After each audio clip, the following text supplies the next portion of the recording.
Well, hello, Clemency. Nice to see you again, and welcome to our viewers to the ACTO vlog with Clemency Jaques on the subject of R&D within ACTO. So this is the third of 3 short vlogs that we're doing, and in this one we're going to be inviting Clem to tell us about what she has in store for us in her paper that she'll be delivering at the ACTO conference, which is of course on the 12th of June this year, 2021. Yes, absolutely. And my paper is going to be very much a sort of a Ron Seal. It says what it is on the tin. You know, what does the research tell us?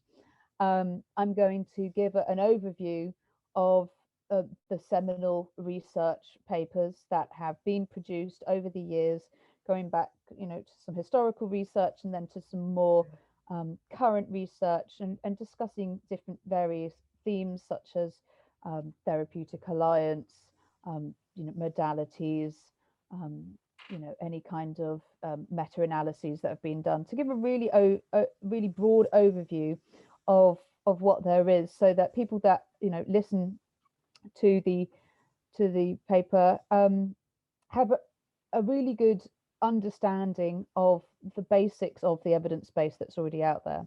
And then I'd like to sort of talk a little bit more about, at the end of the paper, about, you know, what is the future of research? What don't we know yet? What do we still have to learn?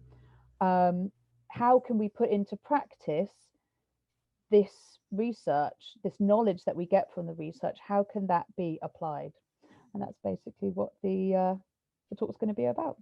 It's really interesting what you were saying earlier about recent research. And I think this is a question about how recent, because people assume that this is only in the last 2 or 3 years.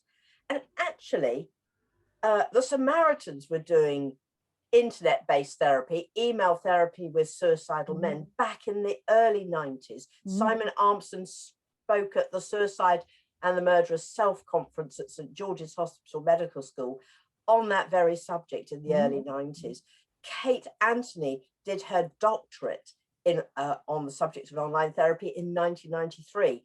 So, you know, in terms of stuff that's very heavily digital, that this is not new technology, and that there's lots of antecedents to that. You could even say Freud, because he did some of his therapy via the telephone or via postcards or letters or whatever. Absolutely. And I think it's also important to note that you know, a lot of people, especially sort of young men, use things like video games and so, you know, forums as a therapeutic, you know, Reddit and things like that.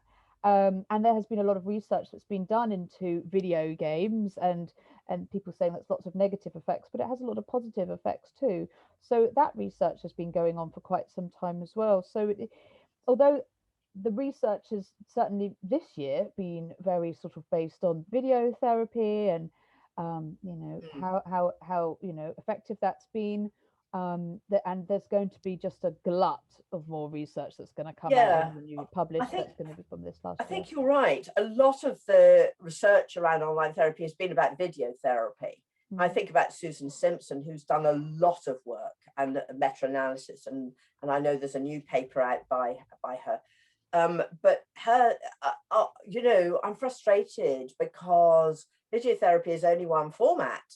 And, you know, if the Samaritans knew in the early 1990s that actually not being able to see your therapist and doing it in writing via email for suicidal men was the best way, how come we've got to 2021 without really nailing the evidence for the other formats? I think it's because there's reticence from the therapists. If they can't see someone, they feel anxious. You know, and you know, I'm surprised there isn't more research that's done into apps, for example. There's a lot more sort of work that's going into Silver Cloud and AI programs, whether we like it or not. And so research will be done on that as well. But yes, why haven't we done these other formats? Why do we sort of stick doggedly to what's closest to what we know? Absolutely, especially when we know that there are a number of CYP organizations that are working via live chat. Childline is working a lot via live chat.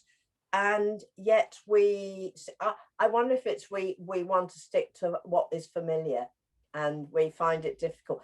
And Susan Simpson nails it a bit when she says actually it's the therapists who are reticent. The clients are keen to do the therapy online. Clients are very keen on more creative ways of working. Online and digital methods enables us to reach a whole client group that were previously very put off by the face-to-face.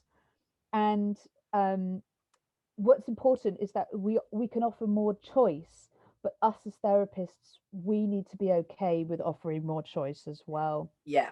And that's a good place to end, isn't it? Thank you very much, Clemmy, for your time today. And we wish you well in your new role. Thank you very much.